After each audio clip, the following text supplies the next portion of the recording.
A paz do Senhor Jesus, nós estamos de volta com o programa Desde os Dias Antigos. A paz do Senhor, A paz do Cláudia. Senhor, Raquel. Pronta para mais um episódio? Sim. Como nós já mencionamos nos episódios anteriores, nossa abordagem foi desenvolvida a partir de uma visão cristã de mundo, em consonância com a nossa confissão de fé, pois cremos que Deus é o Senhor do tempo e por Ele e para Ele todas as coisas foram criadas pela palavra do seu poder. Bem, para compreendermos esse contexto em que vivia o povo hebreu no Egito, estudaremos um pouco mais acerca da história e da cultura do Egito Antigo. Inicialmente, cabe ressaltar que quando nós falamos no continente africano, é comum nós associarmos a aspectos da fauna e da flora, como grandes savanas e desertos, mas aqui gostaríamos de destacar que na África nasceram grandes civilizações com muita riqueza humana e cultural, sobretudo na Idade Antiga, tal como os egípcios, os cuxitas, os axumitas e os cartagineses. Mais adiante nós abordaremos um pouco mais sobre os aspectos dessas grandes civilizações africanas.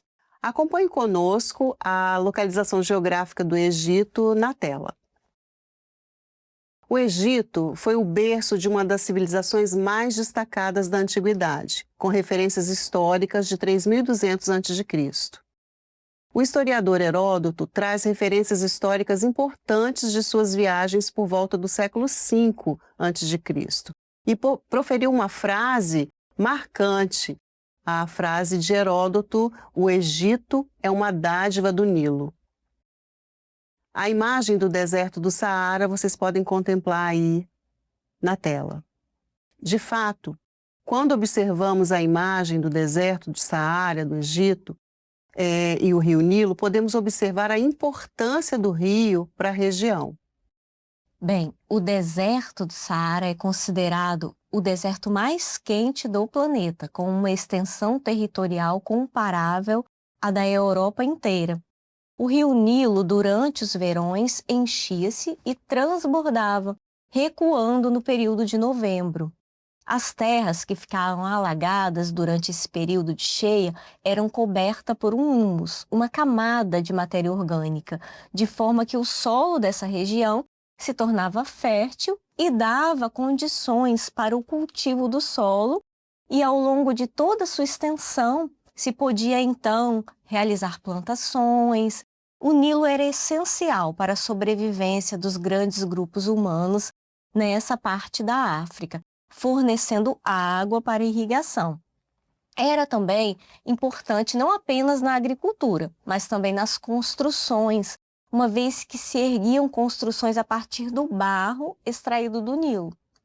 Junto ao rio Nilo crescia o junco, uma planta da qual se extraía material para a confecção de papiros utilizados para a escrita hieroglífica. Veja a imagem do papiro na tela. O rio Nilo também era uma via de transporte para o Egito Antigo. Os barcos flutuavam para o norte seguindo a correnteza ou velejavam para o sul com a ajuda dos ventos. O rio Nilo, ele não nasce no Egito, ele nasce no Sudão. E ele vem em cascatas até desaguar no mar Mediterrâneo, ali no delta do Nilo. Havia muitos desafios que deveriam ser enfrentados por essas sociedades, como, por exemplo, as inundações, que poderiam ocorrer nos períodos de cheia. Era muito importante para essas populações saber reconhecer estações do ano e se prepararem para os tempos de chuva e de seca. Os egípcios não controlavam totalmente as cheias, mas aprenderam a prever medindo a água do Nilo. Como eles faziam isso, né? Como é que eles mediam essa água do Nilo todas as vezes que aconteciam as cheias? Por meio de estruturas com escadas ou colunas marcadas, como na imagem projetada. Como referência, temos o Nilômetro de Elefantina, datado do Egito faraônico, considerado o mais importante da antiguidade. Ele é uma prova direta de que os egípcios monitoravam as cheias sistematicamente. A imagem do Nilômetro. Assim como hoje temos cientistas denominados de meteorologistas, que conseguem estimar o quantitativo de chuva para determinado período, naquela época os egípcios desenvolveram muitos conhecimentos a respeito dos fenômenos naturais.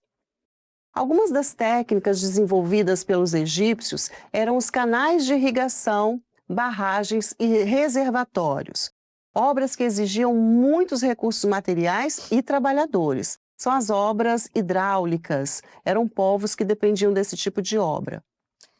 Muito interessante, Cláudia. Muito. Vamos conhecer um pouco mais sobre a organização desses povos egípcios? Aproximadamente em 4.000 anos antes de Cristo, para se defender das invasões de outros povos, as aldeias que existiam ao redor do Nilo foram se organizando, então, surgindo assim comunidades mais complexas, denominadas nomos. Aproximadamente no ano 3.500 a.C., havia mais de 20 nomos nas margens do rio, cada um governado por um chefe local, o nomarca, que organizava socialmente essa comunidade. Esses nomos formavam, então, com o passar do tempo, passaram a formar dois reinos, o reino do Alto Egito e o reino do Baixo Egito. Cumpre aqui mencionar que esses adjetivos alto e baixo estão relacionados com as altitudes das terras e não com a posição representada nos mapas.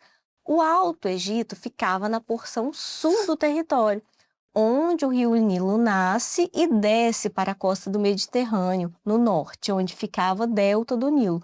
Ali situava-se o Baixo Egito. Veja na imagem projetada na tela. Por volta do ano 3100 a.C., um soberano do Alto Egito, chamado Menés, consegue conquistar o Baixo Egito, unificando as coroas. Ele é considerado o primeiro fundador da dinastia egípcia, quando concentra o poder em suas mãos e torna-se o primeiro faraó do Egito. A historiografia tradicional divide a história do Egito em 3 períodos: Antigo Império, Médio Império e Novo Império.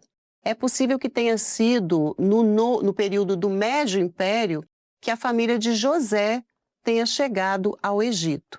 Vamos compreender um pouco mais sobre a estrutura dessa sociedade egípcia. Acompanhe a imagem a seguir. Era uma sociedade extremamente hierarquizada. No topo da pirâmide social estava Faraó, considerado um deus vivo. Abaixo, membros da nobreza, parte da família de Faraó, altos funcionários do palácio e sacerdotes. Como a sociedade era teocrática, os sacerdotes e escribas tinham muito prestígio nessas administrações. Já os soldados, em geral, gozavam de pouca estima por parte da população. Muito bem, Cláudia. Como foi, então, essa relação dos hebreus com os egípcios? Vocês já pararam para pensar? Bem, nem sempre os hebreus foram escravos no Egito. Inicialmente, eles habitaram ali como homens livres, assim como afirma o texto bíblico em Êxodo 12, 40 e 41. Ora, o tempo que os filhos de Israel moraram no Egito foi de 430 anos. E aconteceu que, ao fim dos 430 anos, naquele mesmo dia, todos os exércitos do Senhor saíram da terra do Egito. A Bíblia cronológica posiciona a mudança de Jacó e seus filhos para o Egito possivelmente em 1876 a.C. Entre 1800 e 1700 chegaram ao Egito os hebreus. Então, em Êxodo, capítulo 1, de 1 a 5, temos o seguinte: Ora, estes são os nomes dos filhos de Israel que entraram no Egito. Entraram com Jacó, cada um com a sua família: Rúben, Simeão, Levi e Judá, Issacar, Zebulon e Benjamim, Dan e Naftali, Gade e Asser. Todas as almas, pois, que procederam da coxa de Jacó foram 70. José, porém, já estava no Egito. Nesse mesmo período do Médio Império, entre 1750 e 1580 a.C., instalaram-se na região do Delta os Ixos, tribos originárias da Ásia, que dominaram o país, e seu êxito foi devido, em grande parte, ao uso do cavalo e dos carros de guerra, que os egípcios não conheciam até então. Com a expulsão dos Ixos, mais tarde, durante o Novo Império, 1580 a 1085 a.C., começou uma nova fase da história do Egito, marcada por um extraordinário desenvolvimento do militarismo, empenhado inicialmente na guerra de expulsão dos invasores. O Egito se tornou uma potência imperialista e a causa dessa evolução se explica, sobretudo, pela assimilação dos ensinamentos dos Ixos, como a utilização dos carros e cavalos de guerra. Continuaremos no próximo episódio sobre a história dos hebreus no Egito. Nos despedimos aqui com a certeza de que o Senhor é o dono do tempo e de eternidade a eternidade Ele é Deus. Bem, foi um prazer tê-los conosco até aqui. Se você gostou desse vídeo, curta, compartilha e esperamos você no próximo episódio. A paz do Senhor. A paz do Senhor Jesus.